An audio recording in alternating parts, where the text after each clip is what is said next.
Russian air defenses were built to stop NATO's best. Yet one Ukrainian MiG-29, carrying just 2 American bombs, broke through everything: S-400s, GPS jammers, even evasive Russian fighters. How? Because technicians engineered a miracle, mounting JDAM-ERs on decades-old Soviet launch rails. This was supposed to be impossible. But what happened next tore through a Russian ammo depot and redefined Ukraine's long-range strike game. Before we move on, please take a moment to subscribe to the channel and like the video. Strapping a NATO bomb onto a Soviet-built jet sounds like forcing 2 different languages into one sentence. The MiG-29 was designed in the late Cold War to carry unguided iron bombs and short-range missiles from the Soviet arsenal. Ukraine had plenty of these jets, but those weapons weren't enough to strike the massive fortified depots, funneling ammunition into Russian frontline units. The West sent smarter bombs, the Joint Direct Attack Munition Extended Range, or JDAM-ER, which could turn a plain iron bomb into a precision glide weapon. But there was a major issue. Those bombs were built to talk to F-16 and F-15, not aircraft designed in a Soviet factory before most NATO pilots flying today were even born. The cockpit wiring in a MiG-29 doesn't match NATO standards. The ejector racks beneath its wings use different measurements. Soviet fire control computers recognize only their own inventory of munitions, and the software has no reference for a NATO bomb's release logic. NATO signals are digital and coded, while the MiG's pulse and voltage release system is practically analog. At first glance, it wasn't just a square peg in a round hole. It was 2 different machines that were never meant to meet. Engineers said even a few mismatched voltages could jam a rack in place. That meant the jet could take off with a bomb still armed, but unable to separate, a potentially fatal failure in combat. Instead of giving up, technicians in Ukraine's workshops treated the task like a mechanical puzzle they had no option but to solve. Work often began with literal hacksaws and drills, cutting old metal rails so new gear could fit flush against the frame. Hand-soldered wiring replaced factory connections. Engineers pulled open crates of aging Soviet computers and began writing custom lines of code, teaching software from the 1980s to recognize digital handshake signals that didn't exist back then. What NATO's highly funded programs coded in advanced labs, Ukrainian crews were rewriting in garages and makeshift hangars, while cruise missiles whistled overhead. The JDAM-ER itself is simple on the outside but sophisticated at its core. A normal bomb body is fitted with a guidance kit that includes a GPS receiver and built-in processors. Glide fins extend after release, letting the weapon fly dozens of kilometers on its own before striking a fixed coordinate with meter-level accuracy.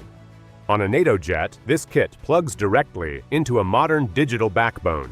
To a MiG-29 pilot, it might as well have been an alien device. Without successful integration, the bomb is nothing more than added weight. To make it work, Ukrainian engineers focused on the key link. The moment the pilot presses the release switch, the MiG sends a blunt surge of electricity down the hardwired line. The JDAM expects an encrypted digital message. Unless one could be translated into the other instantly, the chain of events, clamp opens, bomb separates, GPS takes over, would never start. That translation became the heart of the challenge. Months of trial, error, and risky testing led to a hybrid system. Custom racks, fabricated from modified American and Soviet hardware, were bolted beneath the jets. Inside, the wiring was rethreaded and paired with circuit adapters able to bridge the command gap. The first attempts saw bombs hang half-released or fall without guidance, but gradually the system aligned.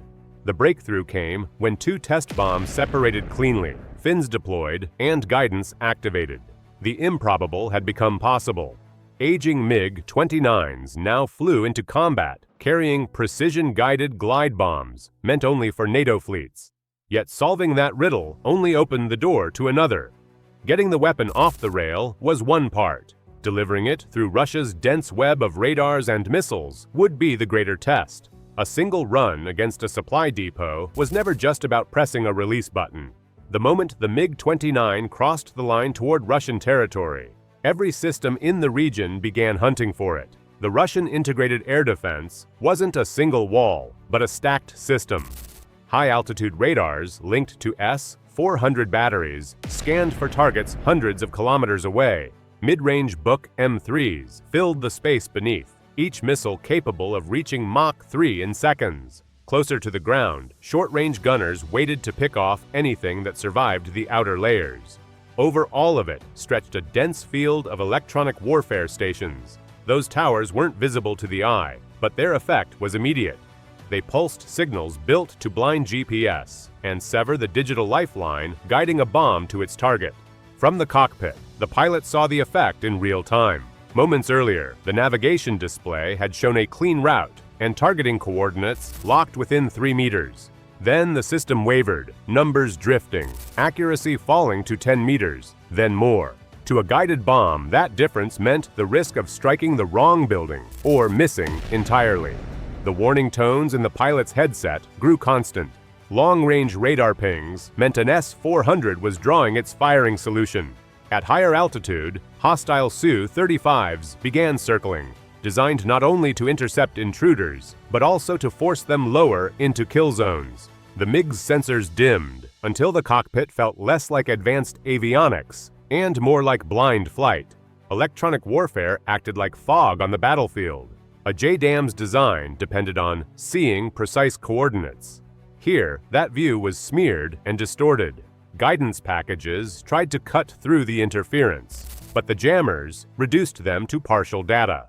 The pilot had to close distance and release from tighter margins than planned. Keeping altitude meant risking radar lock, but dropping low-cut fuel endurance and increased exposure to short-range missiles. Every choice carried risk. To survive, the MiG-29 relied on maneuvers often taught in training, but rarely flown at this intensity. A split S-dive to break a radar track forced the jet down almost to treetop height. Notching turns tightened into near blackout-inducing arcs just to deny missile seekers a clean angle. At intervals, the pilot rolled the aircraft sharply, less for elegance and more to scatter radar returns. Every turn burned more fuel, leaving only a narrow margin for escape. Then came the moment of failure. As the strike run approached, the pilot thumbed the release command. Nothing happened. The bombs stayed locked beneath the wings. The hybrid ejector rack froze under combat stress, refusing to unclamp. Carrying armed glide bombs into the heart of an integrated air defense was a death sentence if they could not be released. The pilot cycled the switch again and again, while alarms shrieked. To add to the chaos, the aircraft's onboard systems glitched under the surge, briefly resetting, even as incoming missile signals filled the threat receiver.